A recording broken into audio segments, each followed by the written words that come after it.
Hello, Mark or Dr. D'Souza. Welcome. Good morning, Rima, Professor Good Azar. morning. It's so Bambi, pleasant. rather. Yeah, Bambi. I'm so happy to have you. I'm going to start by introducing you to our listeners. So first of all, hello, Mark again, Dr. D'Souza. As I said, I'm not only happy, I'm very honored to have you here today. And I want to thank you for your time, especially on a weekend. So to our listeners who may not know you, I want to say a few words about you. Dr. Mark D'Souza is a Canadian physician based in Toronto with extensive experience in addiction and chronic pain management. So I'm sure some would be interested in either or both. So both his medical practice and his lifelong passion for the humanities make him uniquely positioned to provide an enriching perspective on our society's issues. So he has published a serial opinion editorials in Canada. What am I saying? He has published, and also he had extensive local media exposure, including TV and radio appearances, and also advocacy roles in the healthcare organizations. Thank you for that. And Dr. D'Souza is on faculty at Queen's University, Department of Family Medicine in Kingston, Ontario. So among his many achievements, he elegantly wrote a thought-provoking book about to be released on September the 3rd, but that we can pre-order already through Amazon, Canada, or USA. The title of this book, I love the title, it's about the crisis of meaning, first of all, and the title is Lost and Found. And I happen to like it because it has a ray of hope in it. The complete title is Lost and Found, How Meaningless Living is Destroying Us, and 3 Keys to Fix It. So tips for solutions. Of course, we may or may not agree with all its content, but it surely touches us, it teaches us, it enriches us. And when I say touches us, it's because Dr. D'Souza or Mark, you wrote also about yourself as a child, part of it, we can see that as a physician, so we see the human being too. I think most importantly, it encourages us to think and think critically, and it's much needed in this day and age. So, Mark, would you like to tell us more about yourself or your work, or add to what I said? Well, first of all, thank you so very much. I think it's very fitting that this is the first interview of any promotions that I'm doing for this book, because well, we just briefly for the audience, how we connected is and it's one of the reasons, one of the motivations for me writing this was I heard an interview of you and a famous podcaster, and I was just appalled at what had happened to you. And to me, it was the latest in the many, many warning signs that had come to in the news, which has been very bad, as everyone knows, for many years. And not just, I think, news negativity bias, but it just showed how bad things are getting. I was so hurt and appalled at what had happened to you that not only did I reach out and we've been in touch since then, but it was more motivation for me to write this, because if it could happen to uh, the brave Rima Azar, it could happen to anybody. Thank you. All you have to do is not just go with the flow, and you could be chopped off. So yeah, I've seen part of my main reason for writing the book. I have many, but I was just trying to figure out what is going on. Why are we so divided? Why is so seemingly so hopeless? And then how do we turn the tide? Very interesting, very important. Thank you. Why we are divided, indeed. And you provide some thoughts around this about how actually, if we think about it, maybe we're maybe not that as divided as we are being divided. We may find common things more if we talk to each other, listen to each other.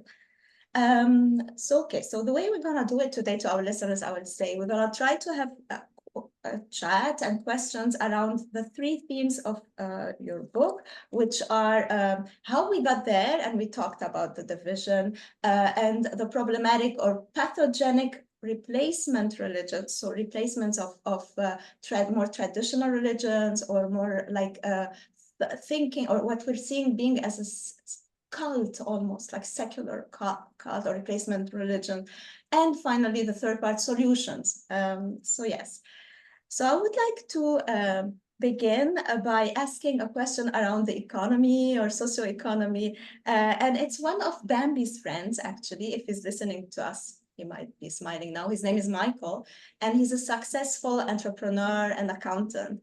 And he once said, maybe people mix greed with capitalism. So that's why they are highly allergic to a system like, let's say, capitalism, because they think greed is capitalism or greed is wild capitalism. So my question for you is, in light of one of the very thoughtful sections of your book called The State of the World, what do you think of Michael's opinion, and why do people mix these, and any thoughts around that? Or...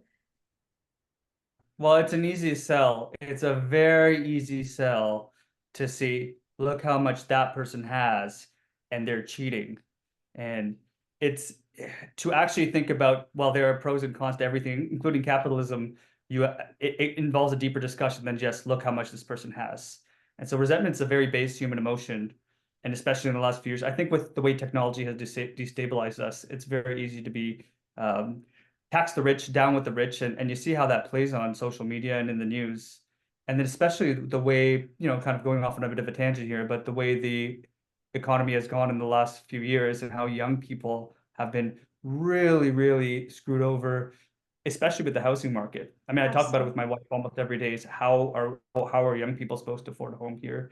It's very easy to sell capitalism equals greed. And then you forget the entire other side of the coin, which, well, there is, I think I'm paraphrasing something I wrote in the book, but capitalism is the worst system except for all the others.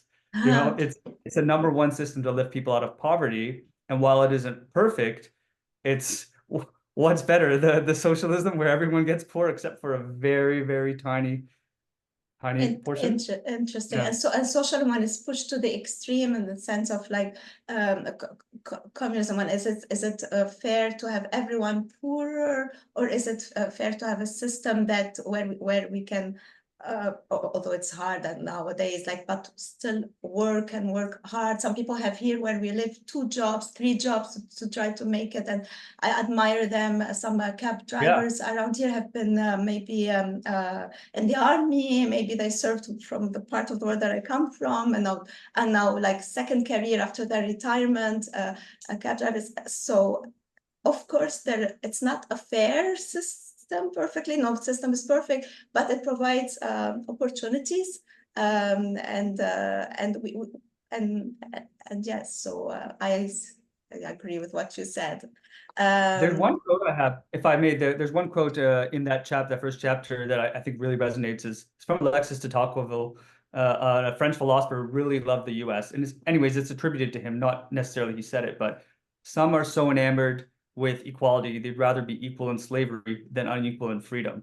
I think that really, really encapsulates the attitude that a lot of people have. A very interesting one indeed. A very interesting one. One that when I read it, I was really. It made me think. Yes. And so my second question, actually, I'm going to change it to something, to the third one, because it's more. We both believe, and it's related maybe to what we are saying about, people working in the system. We both believe, I think, in personal agency, and I personally call, and you both maybe dislike the same thing, but I call it in French, victimite aiguë. I know you speak French a little bit. So victimite aiguë, or acute victimitis, when we are like, I'm a victim. So maybe it's a term that would be funny for a physician. But my point is, you explained in your book something really well. You said that we can be truly a victim sometimes, but when we want to heal, at one point in our healing journey, we have to stop and admit that we have been a victim, let's say, of abuse or in a toxic long-term relationship, but we cannot be an eternal victim. So we move to being a survivor. We move to being a thriver, even ideally more, and we grow, right? So what would be your advice, whether in a medical setting, mental health or addiction, or collectively for the society, to people who want to break free from the vicious cycle of the victim mindset, that we see it in the media, victim of this victim, like it's a competition of victimhood almost. So what would be your advice? Well, on a deeper level, it's one of the things that I'm so appalled that's going wrong in society is there's almost this payoff of victimhood. The more victimhood on many different dimensions, people are competing, the more cultural you have, power you have, and it's extremely depressing and disempowering. So yeah, like I say in my book, at some point you have to ditch that mantle. I'll tell you a beautiful story one of my patients told me the other day, and I've been working with this patient for a couple of years. See her semi-regularly, and it was in a car accident. So car accidents is a very common scenario where people will see me and also get very focused on, oh, my life was perfect, almost like this idyllic movie. And then I had the car accident, and then everything went downhill from there. But she told me that she actually now no longer refers to it as her pain. She just calls it the pain. And I can see this, yeah, I can see the light just lift off her, the weight of this car accident, and it's a part of her, but it's not her. I love So that. yeah, Wow. it's not you. It's part of you. Sure, it's part of your past, but Uh-huh. it's not you. Uh-huh. And find something else to focus on. You do not, people get very victim identified, and that's who they are entirely. And on the converse side, I have other patients that just try to accumulate as many diagnoses and then welfare applications, social services, as many free things as possible. And there's not too much I can say to them, but deep down, I cry a little bit because I see this is extremely disempowering, and you will never get out of this fly trap. Very interesting. I loved how your patient found her way, even in the wording, like the pain, and not like my, Yeah, um, I never said it to her. She came up with that herself. So amazing. Thank you for sharing it. In your book, you talk about, I hope I'm pronouncing it well, annihilism, like loss of meaning, right? Annihilism. nihilism. What am I saying? Nihilism, Yeah. nihilism, and about atheism. So can you Yes. quickly define for us, like what is nihilism? I don't know why I said nihilism. I have no clue. What is nihilism? It comes from the Latin word not nihil, N-I-H-I-L. I believe that means something like nothing. So nihilism, it's a belief in, I believe in nothing. I have no principles. I have no ideals, nothing. And atheism is lack of belief in God. Okay, very interesting. So the reason I'm asking is because this summer, in addition to your amazing book, I discovered an author. He's dead now, but he's a physician, psychiatrist, Dr. Scott Peck, and he wrote a book called People of the Lie, and it's about high narcissism, like people who have really highly narcissistic traits. So that's personality style for narcissism, but having an evil behavior. So even, and he was saying it's very hard to psychiatry, at least back then when he wrote it, and still now, to explain why some people may have that. Some people could be maybe our parents, maybe maybe at work, maybe in society, anyone, or politics. So his point was to look into religion, and that's why I thought of you, and see what could religion help in explaining maybe that piece, or what's bringing it to psychiatry, or even vice versa. So he also started another book of him. So when he talks in it, I think it's called The Road Less Traveled or something like that. He talks about how not two patients who say they are atheists, so do not believe in God, are the same. Some people say, I don't believe in God. So if you ask them, But if you dig more, they have a belief system that is almost godly, and seeing God as being mean, cutting throats almost, and things like that when they are being anxious. So he was saying like how interesting it's like, be careful telling his residents to, if you want to ask and dig more about that belief system, that you may get into that. So my question for you could be people who are into what you describe nihilism, not the same as well. Like I liked in your book when you said it's related to depression, loss of meaning, right? Like nothing to wake up for in the morning, or purpose to live. No purpose, yeah. Yeah, could there be different levels of nihilism, or a spectrum, or someone going through a crisis like her patient who had the car accident, and during a period of time being more overwhelmed by nihilism, but then finding ways to get out of it? Could it be like this? Is this a good thing if it's like this? You think it's their whole A phase, yeah. Like you're saying, like as if it could be a phase for someone. yeah, could it be a Yeah, phase?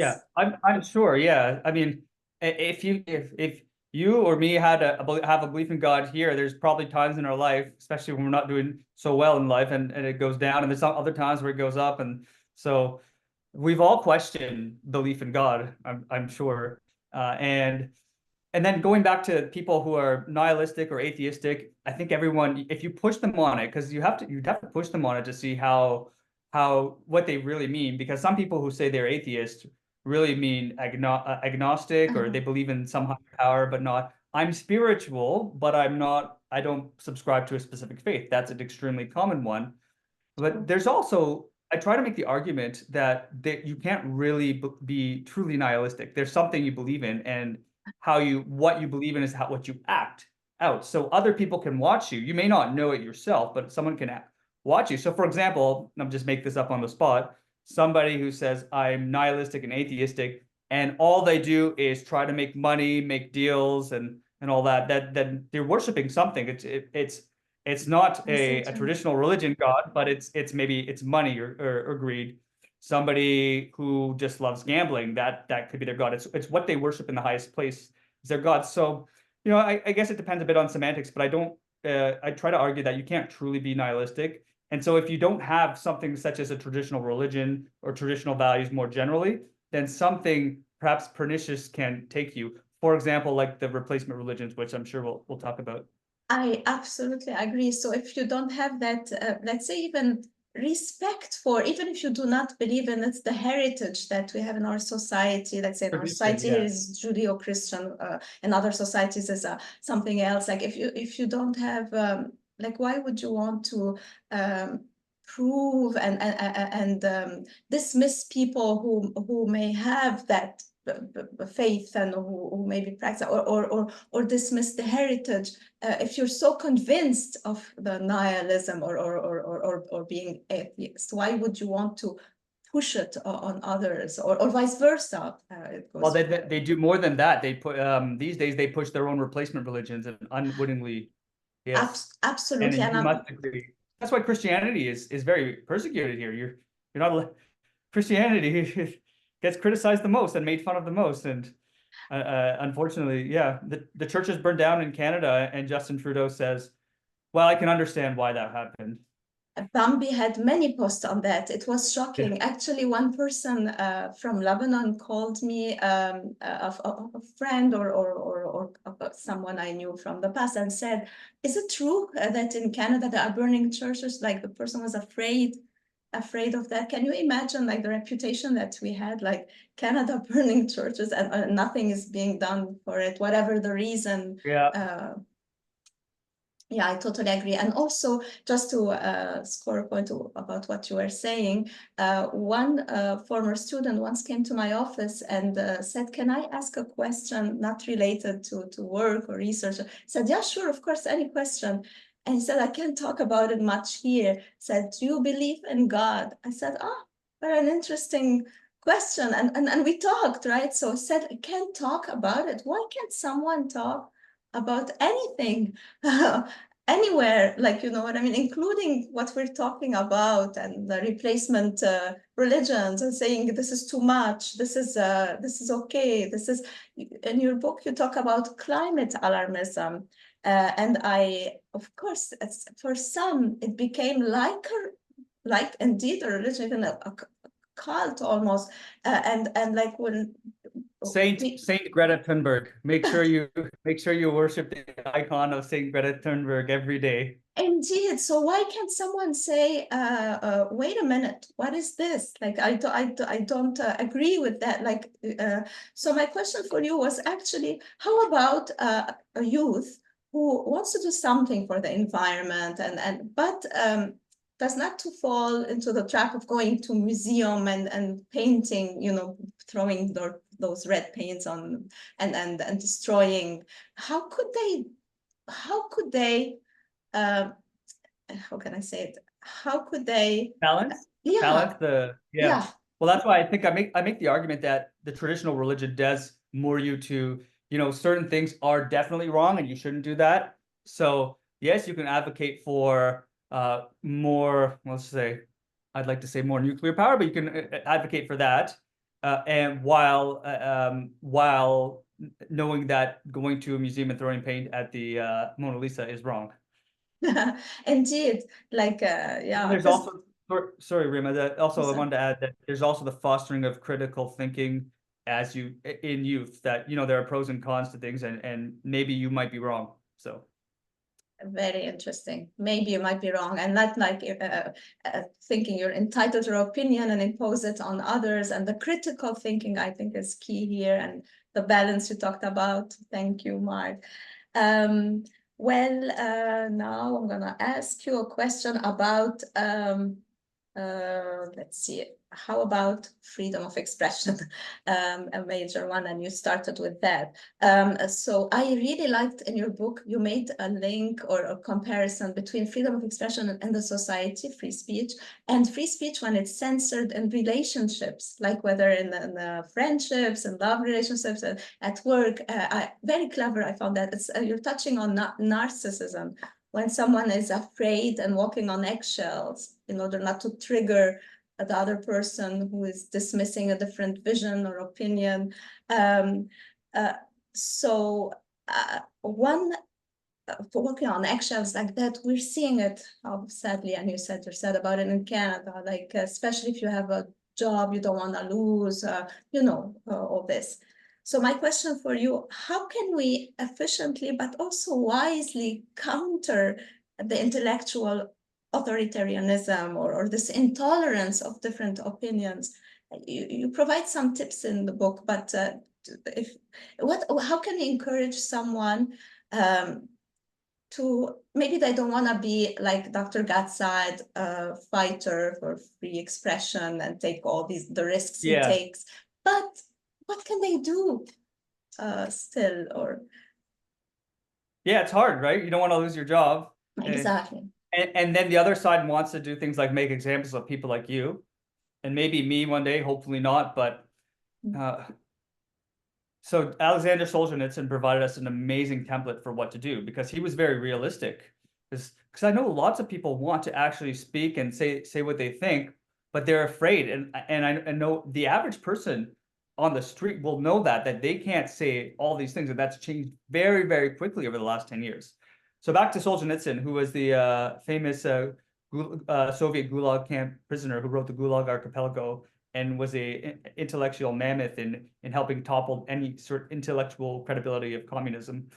But he wrote a letter when he came out. I think it was in 1973, and he said to his fellow Soviet citizens, "Look, comrades, I know you can't just go up to Red Square and say, 'Hey, I think you guys should open up the let us talk, let us have free speech, and I think you should have elections.'" No, he knew they couldn't say that. So he essentially, everything comes down to the one phrase: live not by lies. So you can view truth as a spectrum, and the most bold things to say what you think at all times and every second of every day. And none of us would have jobs at that point. Maybe we wouldn't have any friends too at that. But there's something to be about being calibrated socially too. But aside from that, you can at least not assent to things that you don't believe to be true. So, for example, if you're at let's call it in your workplace, they have the Flat Earther Society. I'll give a very, very ridiculous example. And every Friday, you have to meet at noon and do a chant incantation, pump your fist in the air and say, "We believe in a flat Earth."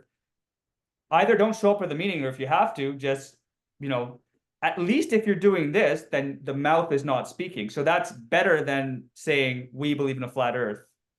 And yeah, and don't I see assent to what you things. mean. Yeah. I find our times are hard on people who are authentic. Like, how can you say what you don't believe in? And even if you do, let's say, I have faith in my heart, as you can guess, and in a certain thing is God, God. But if you tell me you have to start your lecture by saying, in the name of the Father and Holy Spirit, all this, no, no is no. Like, Isn't you know that what what I land mean? acknowledgements are, though? That's what land acknowledgements have become, that a little recitation of like how holy we are in this modern secular woke religion. Indeed. And They're it's doing it, but we're not allowed to say that. We don't want exact to. we don't exactly, and it's being imposed. What I find, I want to get into that. What you talk in your textbook, in your book, I mean, could be a textbook, but your book about the DEI, diversity, equity, inclusion, all these things, like we see in hiring practices in banking. Black entrepreneurs have this program. Canada Research Chair, anyone can apply, but white males cannot, or Caucasians. Like, Not white what? males, certainly not Jews. Yeah. Yeah, exactly. Or But like in the past, like Jews couldn't go to universities, McGill, other, so sadly, maybe our governments, or I'll talk about the federal government, but maybe other governments as well, get into that thinking that we're gonna correct whatever happened in the past or could have happened with a discrimination by another one, and calling it positive discrimination, and people seeing it as being, wow, that's an advancement, but it is unfair. It's not good for the excellence, the merit. Like, do you see this also in your area of work as well, or funding, obviously, of health research? We see it. I would like to, if I'd like to get a paper into the New England Journal of Medicine or the Lancet, or something more general but amazing like Science or Nature, all I have to do is make sure I write about race and make sure I use the woke words, vocabulary, I like to call it. I And love if I it. do, I'll write things and I'll get a publication easily. And it's become so corrupted. And I dare not mention pregnant women. Oh, It's got to yeah. be people, Pregnant you know. people, Yeah, indeed, pregnant yes. people. Pregnant people, and also like other things, like even Cancer Society, I think at one point was using terms for cervix, calling it frontal, or things Yeah. like things that do not make any sense. And I see it like there is something unhealthy in the way we're approaching issues, whether medical, health related, or social, or in politics maybe. And how can I say it? We use minorities, let's say sexual minorities, or someone who may have a darker skin, like yourself, like me, curly hair, and we talk in their name, and we want them to repeat, like, we're systemically racist, and if we don't say that, it's like, Browbeat, yeah. exactly, like, and I really liked your vocabulary, not vocabulary, you said, yeah, I that's, got it from Ben Shapiro, but I thought it's funny and accurate. it's very funny indeed. And yes, so yeah. Can I just, on that point, I very briefly, I want to point out Orwell. There's this great quote by Orwell, which he really connects with this is why I'm so particular about language in my book, is that they are weaponizing language to poison their brain, because, well, Orwell knew that thought can change language. If we're classically racist, our language just comes out. But if we have the wrong, if we say the wrong, if we say certain words, it'll eventually shape our thoughts. And that's why we have to resist this. I don't call it made. I refuse. I call it euthanasia or assisted Interesting. suicide or something, but I don't call it made because that's a term made to do the same, do exactly that, make it, oh, it's not so bad, it's cute. Interesting. And you talked about maid as I worry about abuses, of course, but so I don't know how things are done. I think maybe it's good that people have choice, but at the same time, like, why are we doing and I like how you said calling things by their name, and not like making it more appealing and more Yeah, yeah. sanitized, yeah. Yeah, definitely. And we see that actually not only in English, in French, the French language usually resists those changes more. But now we're grammatically speaking, they have an instance that protects the language. It's a different sort of way of approaching things. And we are seeing this, like even with someone mentioned to me the other day, maybe a colleague, like in schools, instead of saying students, they say learner or personne apprenante. And I just didn't understand why is it bad to be a student. Like sometimes you just don't understand that why, or even author in French for a female. It has always been auteur with e. Now it's autrice, and we read it even if a Lebanese newspaper, French speaking, and I just don't understand. It becomes a trend, and everyone uses those words. And so why are we doing this? Why don't we stop and think? And I like how you made me think about made, that the name, the real name, all these things. Even the Thank you. people that are trying to fight against it use the word made. I think I'm alone in this and saying I refuse to use it. Very interesting. Very, Yeah. very interesting. So now what are we going to talk about? Let's say I asked you that question. I have other questions in mind. Freedom of expression once again. You said, so we're afraid, we're walking on eggshells, but how can I say it? Like when my story happened, I tried to explain to my parents my mom was still alive, and my parents, what is happening?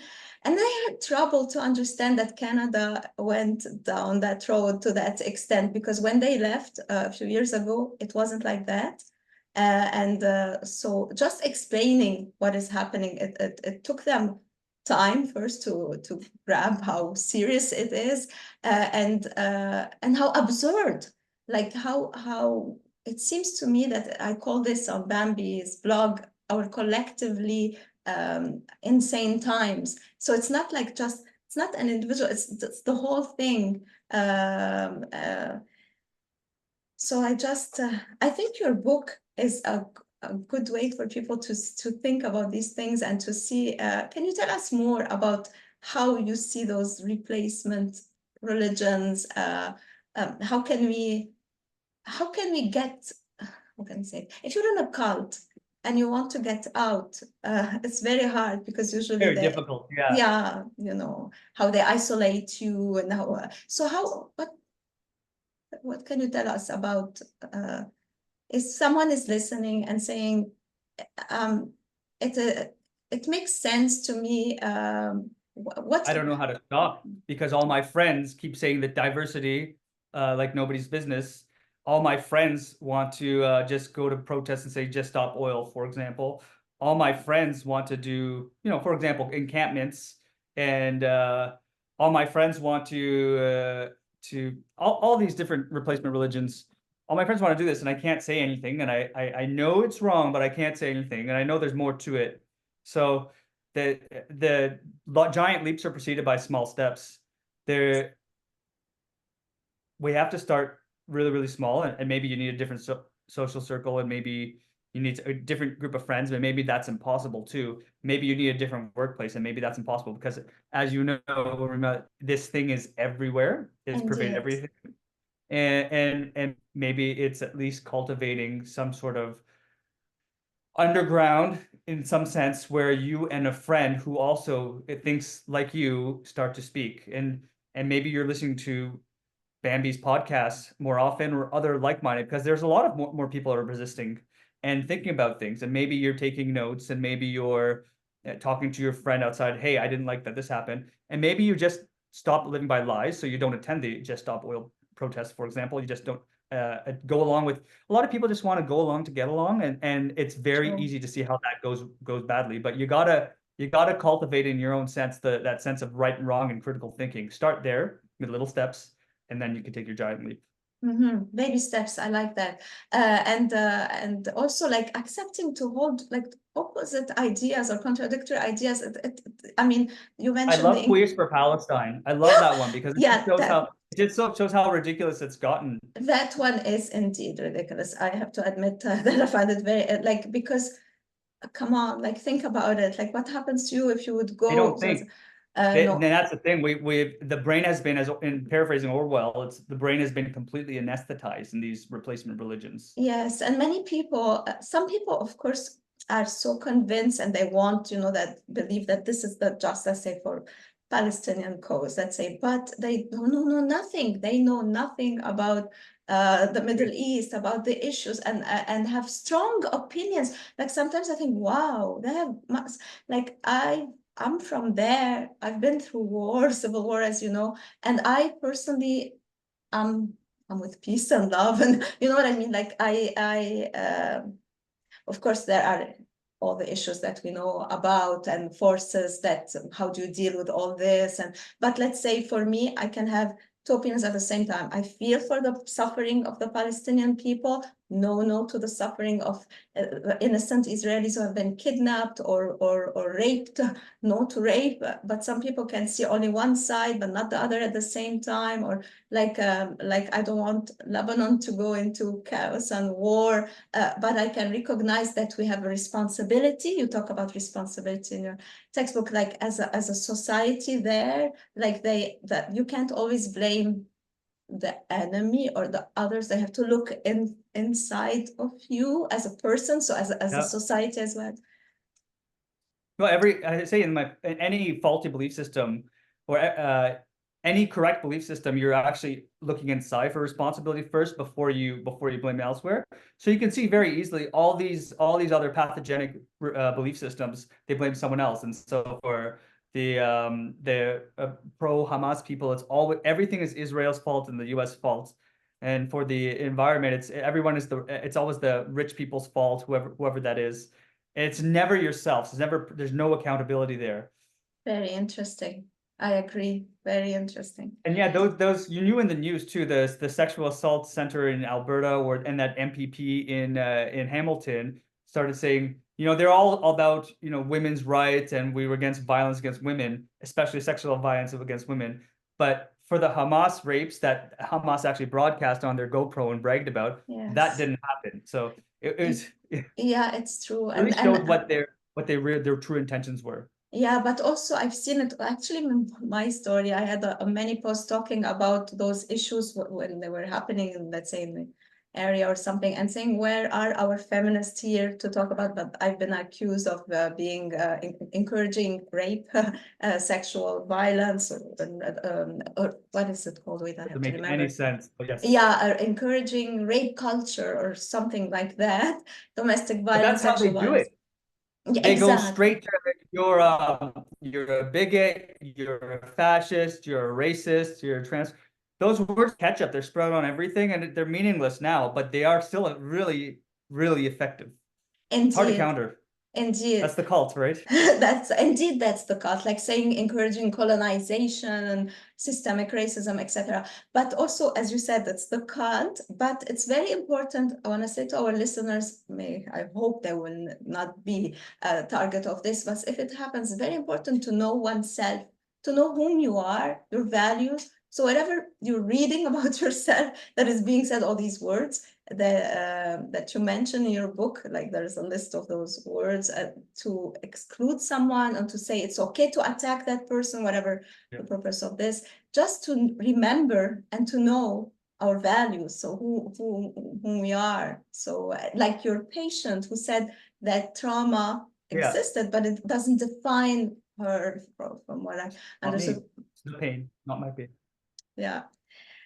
Well, I have a question now. It's more about hope, because we talked about how things are depressing. Someone is listening to us. how optimistic are you, Mark, that we can collectively find ourselves again, like in the title of your book, in the long Depends term? on the day of the week, actually. I don't know. I don't know. I wrote it in part or finished it off anyways because I thought it was the right thing to do and just I wanted to do my part. So one day, many years from now, if things go to pieces, my son can look at me and say, or ask me, where were you when all this went to pieces? And I can say I did my part. But I'm hopeful that it's not just me doing this. Like this is my very, very small part. Lots and lots of people are fighting back. People Sure. are. I'm afraid a little bit. There's a war coming. There is a culture war, but I don't know how bad it's going to get before we start to get united again. So I don't have a real answer for how optimistic I am because some days I feel very despondent, and I'm sure everybody does. I'm sure you do as well. Yeah, indeed. And, But and then, yeah, yeah, I liked in your book when you say at one point that this could come also from an extreme, could have come or come from an extreme right. I'm not talking about the right that they talk about sometimes that is not the right like that. that's everybody who disagrees with them. Yeah, Exactly. everyone's far right. That I've been called yeah, far right. So yeah, everyone is far right. Everyone that is not like exactly where you are on the left yeah. side of things is far right. But You fund the police, you disagree, you're far right. Okay. exactly. So nowadays it's coming from the radical left or extreme left. So all our elite about into that, or journalists, many of them, but not of course not everyone, but politicians. So we see that like, and if you don't, if how can I say it, that it's cool to think like this and to repeat what is being said. And if you're someone who has more conservative values or someone who is a more, you talked about Christianity because you know that well, and myself as well. So if you are like Christian, let's say, it's really not well perceived. So I mean, I don't know if you asked me the question that I asked you, how optimistic are you? I tend to be a very optimistic person in life. All my life I've been optimistic, but also realistic. It might take longer time than we think because how can you reverse all this? Like me, I worry more about policies, more programs that have been imposed when they It come takes from a the long top. time and it's got a long tail. It's got a Yeah, long tail. yeah, a long time, and it takes courage to try to reverse. But here's my hope, and partly for speaking out is that I think there's a lot of people that do want to reverse this. I actually I know that's the case, and so I'm hopeful that at some point it'll reach a critical mass where people can say these things, everybody at work, and the logjam will break, and then that's how the look. I mean, the next government of Canada looks to be a preservative supermajority. I think I hope things don't overcorrect on many different governments, but it's possible it'll swing back. Mm-hmm. Interesting. Wow.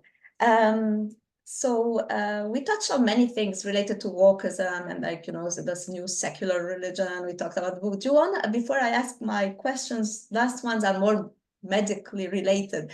Do you want to add something I didn't ask about, something else? One thing that I'm going to be hopefully speaking about in the next little while publicly is the wokeism in medicine, and I should briefly define wokeism as I call it the modern secular religion of Western elites, one that is completely illiberal. It's not liberal at all; it's illiberal, and it centers on three different. There seem to be three different dimensions that are at the pinnacle of it, but it's more of an umbrella religion for the three. And then I won't mention the threes. Everybody knows what the three are, and there are a few other facets that can be part of it. But they're completely anti whatever. The reasons you came to Canada, it is against that. They're Exactly. masters of language. There's differential justice. If you are far left, you get the red carpet rolled for you. If you are anything, if you're even questioning, you get your real head cut off.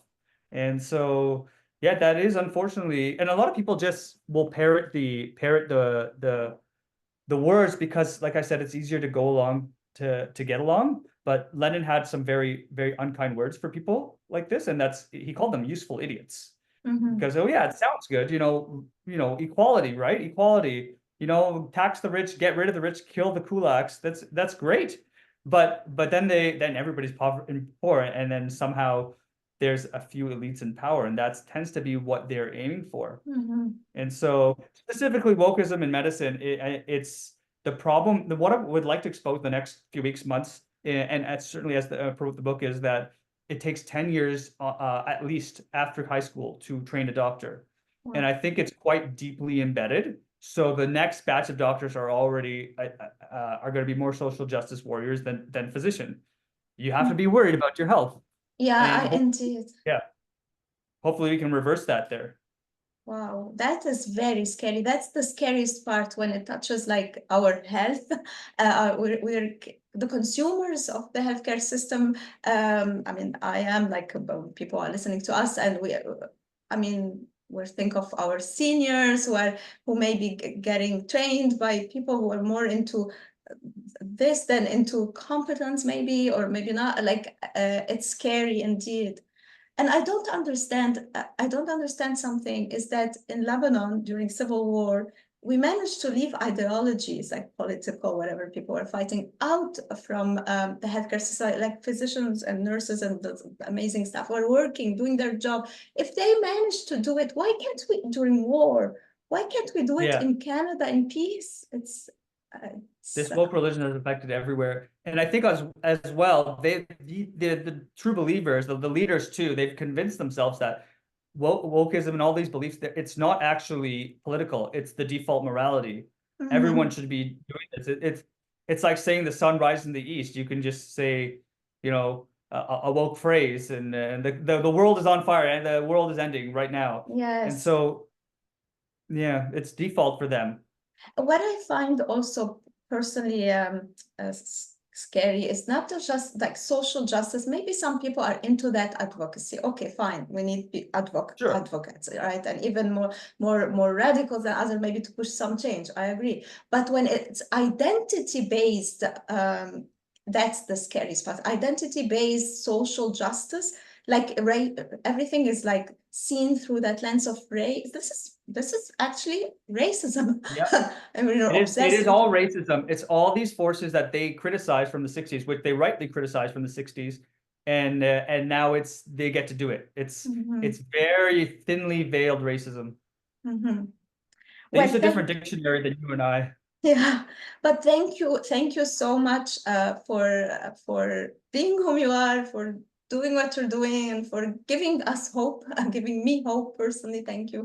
Thank you. My question now is related to your expertise. So the first one being addiction, second one pain management. So addiction, let's say, what is your advice, not to a patient or someone who has an addiction problem, whatever the addiction, but to the family? What could they do or not do to support or to cope or any? I know it's different from case to case, but anything in general that comes to your mind around this? I think if someone is truly in the throes of addiction, it's going to be very hard for the family regardless, and it's hard without a specific scenario to comment too much. But I can say being generally supportive, but also there's got to be a bit of a firm hand too. You can't just be everything is fine no matter what. You want to take this, sure. There's got to be, I did this as a clinician with the patients who were addicted to opioids.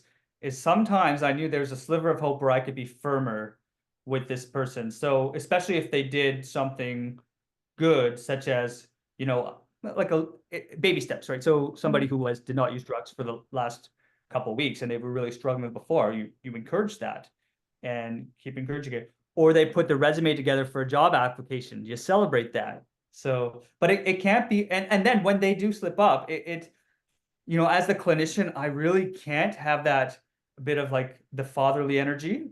It's got to be more compassionate. But if I were the family, I would have a little bit of, not you don't have to condone the behavior to have compassion for the person. So that and not sometimes we enable without knowing or wanting to. Oh yeah. Yeah. Oh yeah. And sometimes patients maybe cut bridges with their friends or families. Maybe also it makes it harder. Oh yes. Yeah. Get a new set of friends if you can, because the problem is I saw a lot of patients that you get into it because your friends are into it, and then you go clean for a few weeks, but you have the same friends. You are always drawn back in, so you actually need to have different circles. Okay.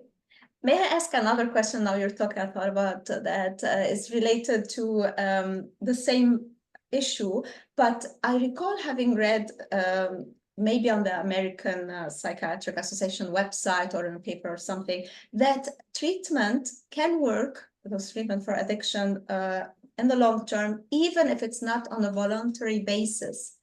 And I thought, like, in my mind, you hit a low, very low, to decide that enough. I want to make a change. I do have problem and admit it. But they were saying, maybe I didn't understand what I read, but from what I understood is that it can work even if it's not coming from within. What I haven't read that specifically. I'm not sure. I know I can speak generally. I believe that involuntary treatment is being discussed in some jurisdictions. I don't know how I feel about that, because it gets very philosophical. How much agency does someone have who are constantly overdosing? And then do you just enable that? It's very philosophical. And of course, as you know, it's all politicized as well, those Yes. conversations. But I think very generally, if for on many different levels, for many different things, if I try to encourage people to do X, Y, Z, if they want it 0%, it will never happen. Interesting. You want to fan the embers of motivation, but if there are no embers, you will never get a fire. Very interesting. Thank you so much. My last question is about chronic pain.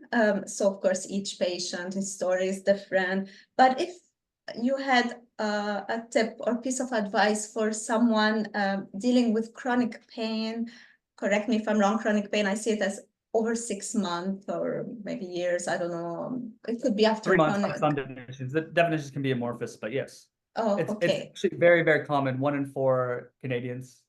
1 in 4. Wow. Yeah, that's common.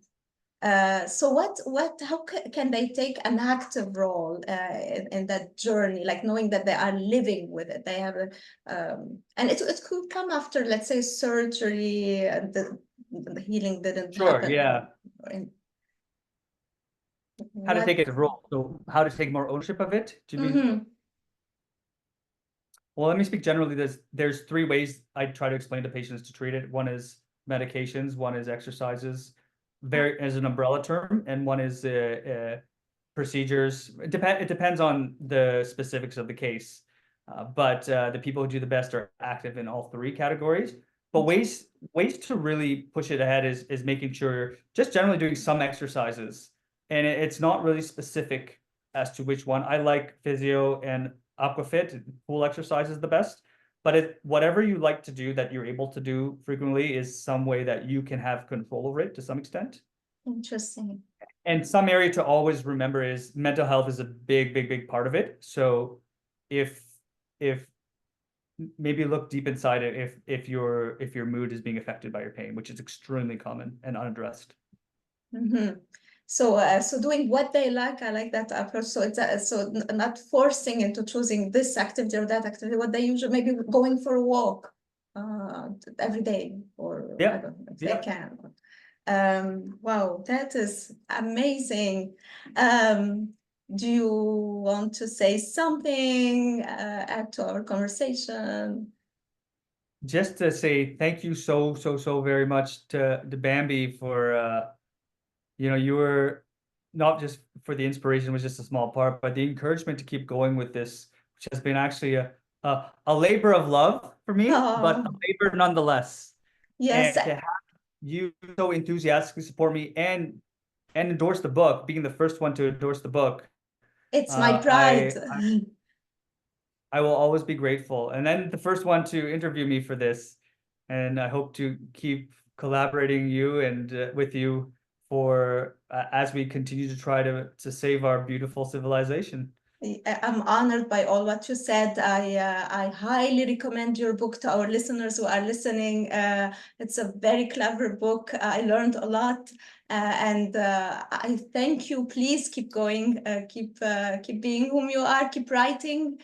Keep making. You said baby steps before about changes. Baby steps, slowly but surely. Hopefully, people can get to see that we have a beautiful country, and let's try to preserve it and let's love it. No country is perfect. As my mom No used to country is perfect. say, no country is perfect. She said we didn't, like she was talking about Lebanon, she didn't choose to be born there. It is what it is. So people love their with all its problems. So imagine, why can we love Canada with all its beauty, and of course with its issues, and no past is perfect, no present is perfect, no future is perfect.